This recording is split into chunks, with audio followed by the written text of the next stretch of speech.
Suprabhatam Sarvebhyah. Good morning children. Welcome to Sanskrit session. Children, so Tritiyaha Pataha Vriksho Rakshati Rakshitaha. We started this lesson. We are continuing the same lesson children today also. Now over to PPT. ಮಕ್ಕಳೇ, lost in the previous session ಭಾಷೆ ಅಂದ್ರೆ ಏನು, ಆಮೇಲೆ ನಮ್ಮ ಪೂರ್ವಜರು ಪರಿಸರವನ್ನ ಹೇಗೆ ದೇವರೂಪದಿಂದ ಪೂಜೆ ಮಾಡ್ತಾ ಇದ್ರು, ಹಾಗೆ ಮೂರು ಮಕ್ಕಳ ಸಂವಾದ ಅಂದ್ರೆ ಪ್ರಣವ, ಭಾರ್ಗವ ಮತ್ತೆ ಇಸ್ಮಾಯಿಲ ಅವರು ನದಿ ನೀರಲ್ಲಿ ಆಟ ಆಡ್ತಾ ಇರ್ತಾರೆ. ಆಟ ಆಡ್ಕೊಂಡು ಅವರಿಗೆ ನದಿ, ವೃಕ್ಷ ಮತ್ತೆ ಗೋ ಇವುಗಳ ಸಂಭಾಷಣೆ ಕೇಳಿಸುತ್ತೆ. ಇನ್ನು ಏನೋ ಮಾತಾಡ್ತಾ ಇದ್ದಾರೆ, ಅವರು ಕೇಳಿಸ್ಕೊಳ್ಳೋಣ ಅಂತ ಭಾರ್ಗವ ಹೇಳ್ತಾರೆ. ಇಲ್ಲಿವರೆಗೂ ನಾವು ನಿಲ್ಲಿಸ್ಕೊಂಡಿದ್ವಿ. ಸೊ ಇವತ್ತು ಇಲ್ಲಿಂದ ಮುಂದುವರ್ಸೋಣ. ಸೊ ಗೋ ನದಿ ವೃಕ್ಷಾಣ ಸಂಭಾಷಣ ಶ್ರೂಯತೆ. ಹಸು, ನದಿ ಹಾಗೂ ಮರಗಳ ಸಂಭಾಷಣೆ ಕೇಳಿಸ್ತಾ ಇರುತ್ತೆ ಅವರಿಗೆ. ಏನಪ್ಪ ಅದು ಸಂಭಾಷಣೆ ನೋಡೋಣ ಈಗ. ನದಿ ಹೇಳ್ತಾ ಇದೆ, ಕಷ್ಟಂ ಗೋಹೋ ಕಷ್ಟಂ. ನದಿ ಹೇಳ್ತಾ ಇದೆ ವೃಕ್ಷ ಮತ್ತೆ ಧೇನು ಅಂದ್ರೆ ಹಸು ಹತ್ರ ತುಂಬಾ ಕಷ್ಟ ಅಪ್ಪ, ತುಂಬಾ ಕಷ್ಟ ಅಂತ ಹೇಳ್ತಾ ಇದೆ. ವೃಕ್ಷ ಕೇಳುತ್ತೆ, ಹೇ ತಟಿನಿ ಕಿಂ ಭವತ್ಯಾಹ ಕಷ್ಟಂ. ಹೇ ತಟಿನಿ, ಹೇ ನದಿ, ಏನು ನಿನ್ನ ಕಷ್ಟ ಅಂತ ವೃಕ್ಷ ಕೇಳ್ತಾರೆ. ನದಿ ಹೇಳುತ್ತೆ ಅದಕ್ಕೆ, ಸರ್ವತ್ರ ಮಾಂ ಪ್ರದೂಷಯಂತಿ ಏತೆ ಅಜ್ಞಾಹ ಜನಾಃ ಯಂತ್ರಾಗಾರೇಭ್ಯಃ ಮಲಿನ ಜಲಂ ಮಮ ಉದರೇ ಪೂರಯಂತಿ ತಥಾ ಚ ಮಮ ಜಲೇ ಸ್ನಾನಂ ವಸ್ತ್ರ ಪ್ರಕ್ಷಾಲನಾದಿಕಂ ಕುರ್ವಂತಿ ಅತಃ ಪ್ರತಿದಿನಂ ಅಹಂ ಮಲಿನತಾಂ ಪ್ರಾಪ್ನೋಮಿ ಮಮ ಪರಿಶುದ್ಧತಾ ನಷ್ಟಾ. ನದಿ ತನ್ನ ಕಷ್ಟವನ್ನ ಈ ಮರ ಮತ್ತೆ ಹಸುವಿನೊಂದಿಗೆ ಹಂಚ್ಕೋತಾ ಇದೆ. ಏನಪ್ಪ ನದಿಯ ಕಷ್ಟ? ಸರ್ವತ್ರ ಮಾಂ ಪ್ರದೂಷಯಂತಿ, ಎಲ್ಲಾ ಕಡೆಯಲ್ಲಿಯೂ ನಾನು ಮಲಿನಳಾಗಿದ್ದೇನೆ ಅಂತ ಹೇಳ್ತಾರೆ. ಅಂದ್ರೆ ನನ್ನನ್ನ ಮಲಿನಗೊಳಿಸಿದ್ದಾರೆ. ಯಾರು ಮಲಿನಗೊಳಿಸಿರೋದು? ಏತೆ ಅಜ್ಞಾಹ ಜನಾಹ. ಅಜ್ಞಾಹ ಅಂದ್ರೆ ಮೂರ್ಖರು ಅಂತ. ನದಿ ನಮ್ಮ ಮನುಷ್ಯರನ್ನೆಲ್ಲ ಎಲ್ಲರನ್ನು ಸೇರಿಸಿ ನದಿ ಬೈತಾ ಇದೆ. ಅಂದ್ರೆ ಈ ಮೂರ್ಖ ಜನರು ಅಂತ. ಈ ಮೂರ್ಖ ಜನರು ಯಂತ್ರಾಗಾರ ಅಂದ್ರೆ ಕಾರ್ಖಾನೆಗಳಿಂದ ಬರುವಂತಹ ಮಲಿನವಾದ ಜಲವನ್ನ ನನ್ನ ನದಿ ನೀರಲ್ಲಿ ಅಂದ್ರೆ ಮಮ ಉದರೆ, ನನ್ನ ಹೊಟ್ಟೆಯಲ್ಲಿ ತುಂಬಿಸ್ತಾ ಇದ್ದಾರೆ ಅಂತ ನದಿ ತನ್ನ ಕಷ್ಟವನ್ನ ತೋಡ್ಕೋತಾ ಇದೆ. ಮಕ್ಕಳೇ, ನಾವು ಇಂಟ್ರೊಡಕ್ಷನ್ ಅಲ್ಲಿ ನೋಡಿದ್ವಿ, ನಮ್ಮ ಪೂರ್ವಜರು ಮತ್ತೆ ಋಷಿಗಳು, ಮುನಿಗಳು ಏನ್ ಮಾಡ್ತಾ ಇದ್ರು, ನಮ್ಮ ಪರಿಸರವನ್ನ ದೇವರೂಪದಿಂದ ಪೂಜೆ ಮಾಡ್ತಾ ಇದ್ರು.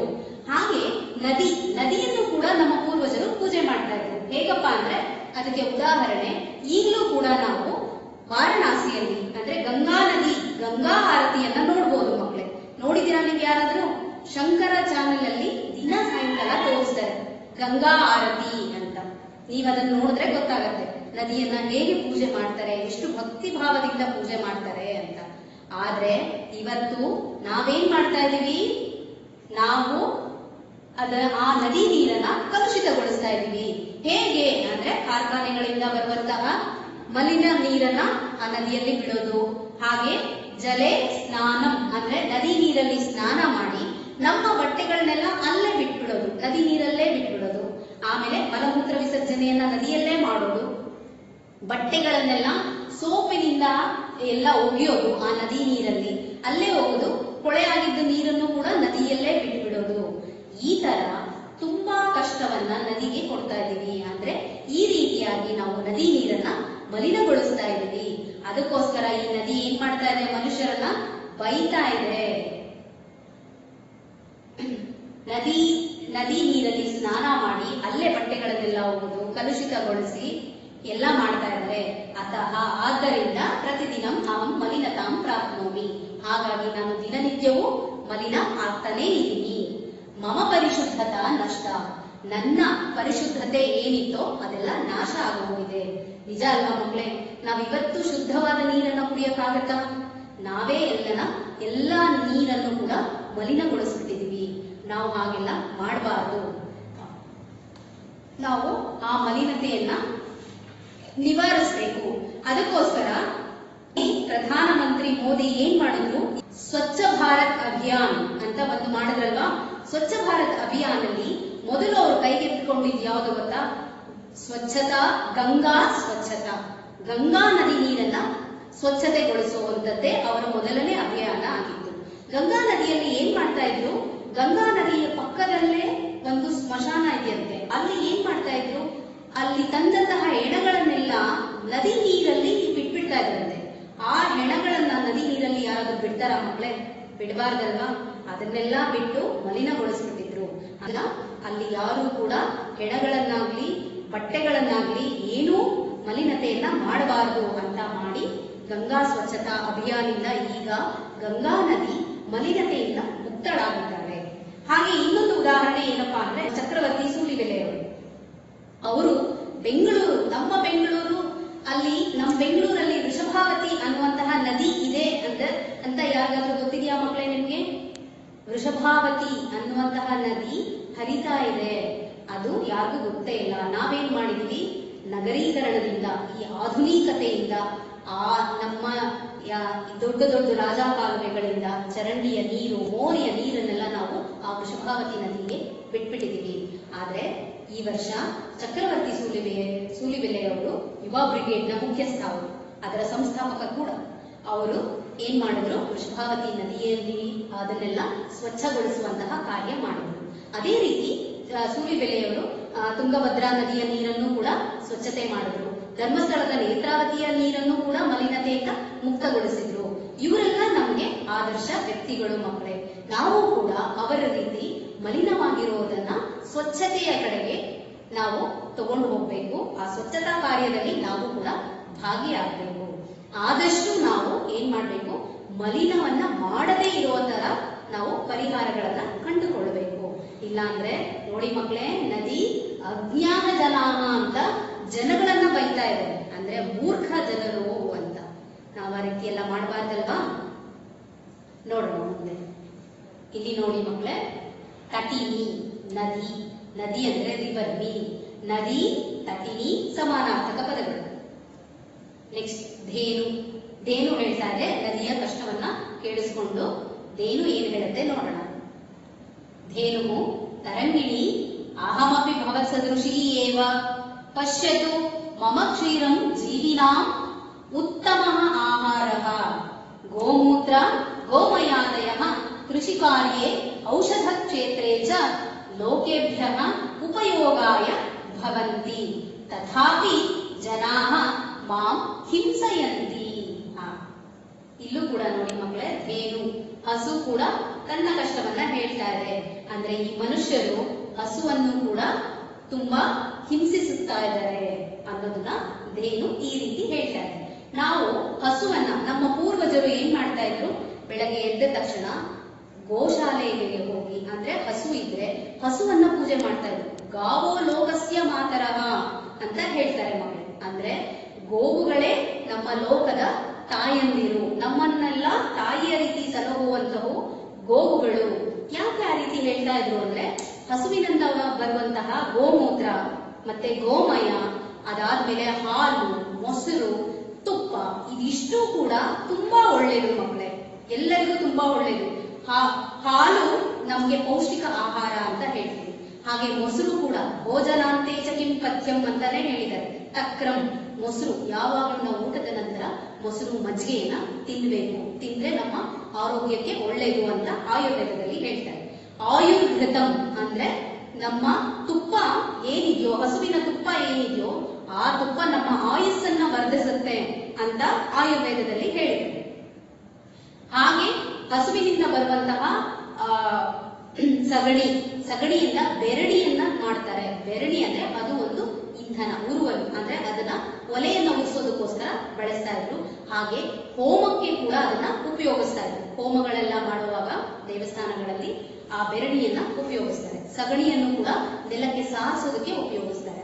ಆಮೇಲೆ ಕೃಷಿ ಕಾರ್ಯಗಳಲ್ಲಿ, ಕೃಷಿ ಕಾರ್ಯಕ್ಕೆ ನಾವೀಗೇನು ಆರ್ಗ್ಯಾನಿಕ್ ಅಂತ ಹೇಳ್ತೀವೋ, ಈ ಹಸುವಿನಿಂದ ಬಂದಂತಹ ಗೋಮೂತ್ರ ಮತ್ತೆ ಗೋಮಯ, ಸಗಣಿ ಮತ್ತೆ ಗಂಜಲಗಳನ್ನ ಸೇರಿಸಿ ಏನ್ ಮಾಡ್ತಾರೆ, ಗೊಬ್ಬರವನ್ನ ತಯಾರಿಸ್ತಾರೆ. ಸೊ ಅದು ಆರ್ಗ್ಯಾನಿಕ್ ಅಂತ ಹೇಳ್ತೀವಿ.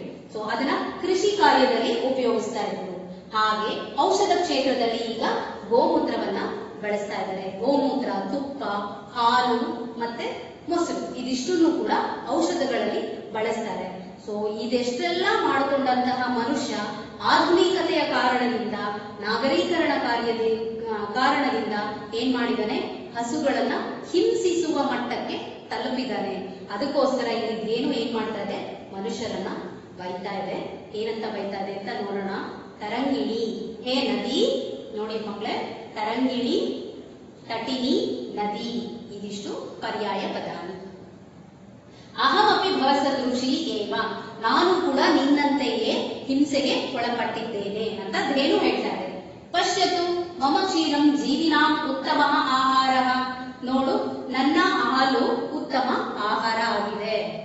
ಗೋಮೂತ್ರ ಗೋಮಯಾದಯ ಕೃಷಿ ಕಾರ್ಯೇ ಔಷಧ ಕ್ಷೇತ್ರೇ ಚ ಲೋಕೇಭ್ಯಃ ಉಪಯೋಗಾಯ ಭವಂತಿ. ನನ್ನ ಗೋಮೂತ್ರ, ಗೋಮಯ, ಹಾಗೆ ಹಾಲು, ಮೊಸರು, ತುಪ್ಪ ಇದಿಷ್ಟು ಕೂಡ ಔಷಧ ಕ್ಷೇತ್ರಗಳಲ್ಲಿ ಬಳಸ್ತಾರೆ. ಹಾಗೆ ಗೋಮೂತ್ರ ಮತ್ತೆ ಗೋಮಯವನ್ನ ಕೃಷಿ ಕಾರ್ಯದಲ್ಲಿ ಬಳಸ್ತಾರೆ. ನಾನು ಈ ಜನರಿಗೆ ಎಷ್ಟು ಸಹಾಯವನ್ನು ಮಾಡಿದ್ದೀನಿ, ತಥಾಪಿ ಜನಾಹ ಮಾಂ ಹಿಂಸಯಂತಿ, ಆದ್ರೂ ಕೂಡ ನನ್ನನ್ನ ಏನ್ ಮಾಡ್ತಾ ಇದ್ದಾರೆ, ಹಿಂಸೆ ಮಾಡ್ತಾ ಇದ್ದಾರೆ. ಅಂದ್ರೆ ಹಸುಗಳಿಗೆ ವಯಸ್ಸಾದ ತಕ್ಷಣ ಏನ್ ಮಾಡ್ತಾರೆ ಮಕ್ಕಳೇ, ಜನರು ಕಸಾಯಿ ಖಾನೆಗೆ ಹಾಕ್ಬಿಡ್ತಾರೆ. ಕಸಾಯಿ ಖಾನೆಯಲ್ಲಿ ಏನ್ ಮಾಡ್ತಾರೆ, ಬದುಕಿರುವಂತಹ ಹಸುಗಳನ್ನೇ ಕೊಲ್ಲುತ್ತಾರೆ. ಸೊ ಅದನ್ನ ಇಲ್ಲಿ ಏನು ಹೇಳ್ಕೊತಾ ಇದೆ, ನಾವು ಆ ರೀತಿ ಮಾಡಬಾರ್ದು. ಯಾರು ಕೂಡ ಹಸುಗಳನ್ನ ಕಸಾಯಿ ಖಾನೆಗೆ ತಗೊಂಡೋದ್ರೆ ಅದು ಅಕ್ಷಾರ್ಹ ಅಪರಾಧ ಅಂತ ಅವರಿಗೆ ಖಂಡಿತ ಶಿಕ್ಷೆಯನ್ನ ಕೊಡಬೇಕು ಅಂತ ಈಗ ನಮ್ಮ ಗೌರ್ಮೆಂಟ್ ಅದನ್ನ ಅನೌನ್ಸ್ ಮಾಡಿದೆ. ಹಾಗಾಗಿ ನಾವು ಹಸುಗಳನ್ನ ಕೊಲ್ಲೋದನ್ನ ನಿಲ್ಲಿಸಬೇಕು. ನೆಕ್ಸ್ಟ್ ವೃಕ್ಷ. ಸೊ ಇಲ್ಲಿ ನದಿ ಮತ್ತೆ ಧೇನು ಅದೆರಡು ಕೂಡ ಅವರಿಬ್ಬರಿಗೆ ನಡೆಯುತ್ತಾ ಇರುವಂತಹ ಹಿಂಸೆಯನ್ನ ಹೇಳ್ಕೊಂಡು ಈಗ ವೃಕ್ಷ ಏನ್ ಹೇಳುತ್ತೆ ನೋಡೋಣ. ವೃಕ್ಷ ಭೋ ಮಮ ಸ್ಥಿತಿರಪಿ ತಥೈವ ವಾಯೋಃ ಶುದ್ಧ್ಯರ್ಥಂ ಮೃದಃ ಸಂರಕ್ಷಣಾರ್ಥಂ ಮಮ ಯೋಗದಾನಂ ವರ್ತತೆ ಮಾನವಾನಾಂ ಅನ್ಯಜೀವಿನಾಂ ಚ ಜೀವನೆ ಮಮ ಉಪಯೋಗಃ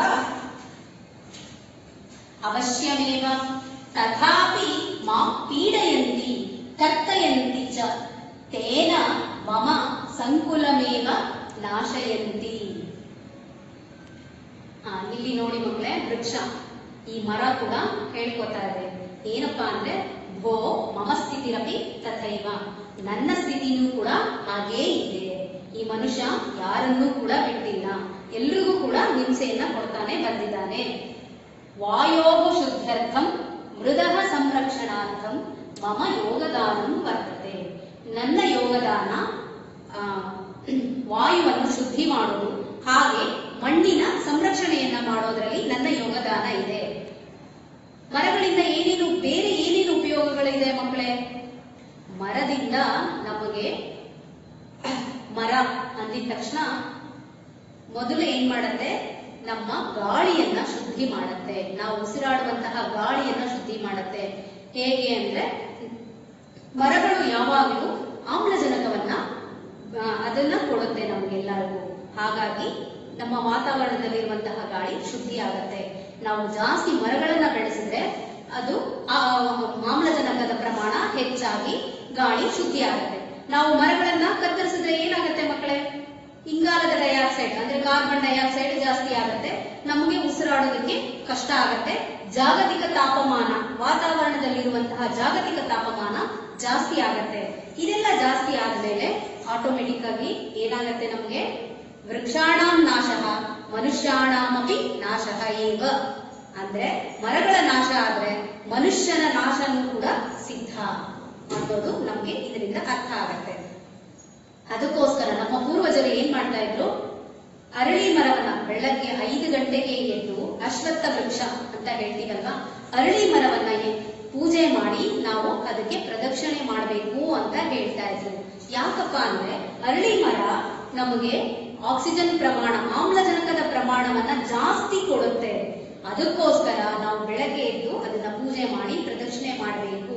ನೋಡಿದ್ರ ಮಕ್ಕಳೇ, ನಮ್ಮ ಪೂರ್ವಜರಿಗೆ ನಮ್ಮ ಆರೋಗ್ಯದ ಮೇಲೆ ಎಷ್ಟು ಕಾಳಜಿ ಇತ್ತು. ಹಾಗಾಗಿ ಅವರು ದೈವ ಸ್ವರೂಪವನ್ನ ಕೊಟ್ಟು ಪೂಜೆ ಮಾಡ್ತಾ ಇದ್ರು. ಹಾಗೆ ಮರದಿಂದ ನಮಗೆ ಪೀಠೋಪಕರಣಗಳನ್ನು ಮಾಡ್ಕೋಬಹುದು. ಹಾಗೆ ಮಣ್ಣಿನ ಸವಕಳಿಯನ್ನು ಕೂಡ ತಪ್ಪಿಸಬಹುದು.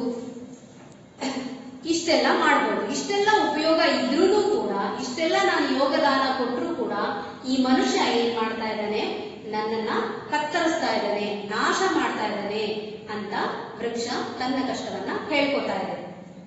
ಮಾನವಾನ ಅನ್ಯ ಜೀವಿನಾಂಚ ಜೀವನೆ ಮಮ ಉಪಯೋಗ ಅವಶ್ಯಮೇವ. ಮಾನವರಿಗೆ ಇಷ್ಟೆಲ್ಲ ಉಪಯೋಗ, ಬೇರೆ ಜೀವಿಗಳಿಗೆ ಏನು ಉಪಯೋಗ? ಈ ಮರಗಳಿಂದ ಪ್ರಾಣಿಗಳು, ಪಕ್ಷಿಗಳು ಅಲ್ಲಿ ಮನೆಗಳನ್ನ ಮಾಡಿಕೊಂಡು ವಾಸ ಮಾಡ್ತಾ ಇರ್ತವೆ.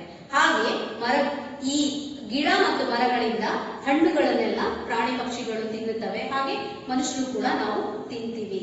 ಸೊ ಇಷ್ಟೆಲ್ಲ ಉಪಯೋಗ ಇದೆ ಅಂತ ವೃಕ್ಷ ತನ್ನ ಅಳಲನ್ನ ತೋಡ್ಕೋತಾ ಇದೆ. ತಥಾಪಿ ಮಾಂ ಪೀಡಯಂತಿ ಕರ್ತಯಂತಿ.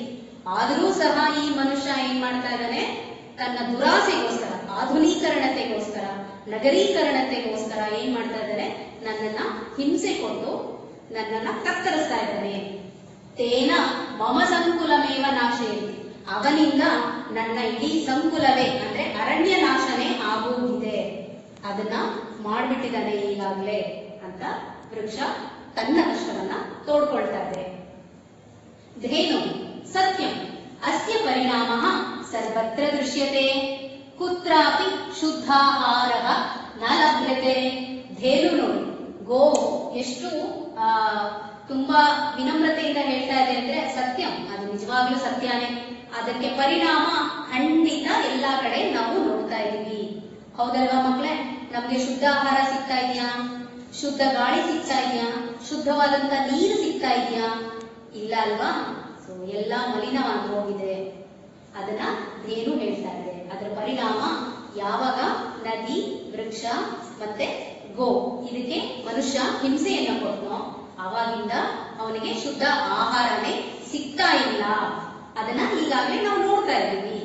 ಗೋ, ನದಿ ಮತ್ತೆ ವೃಕ್ಷ ಇವುಗಳ ಕಷ್ಟವನ್ನ ಕೂಡ ಈ ತರಗತಿಯಲ್ಲಿ ತಿಳ್ಕೊಂಡ್ವಿ. So okay children, we shall wind up with this. We shall meet you in the next session.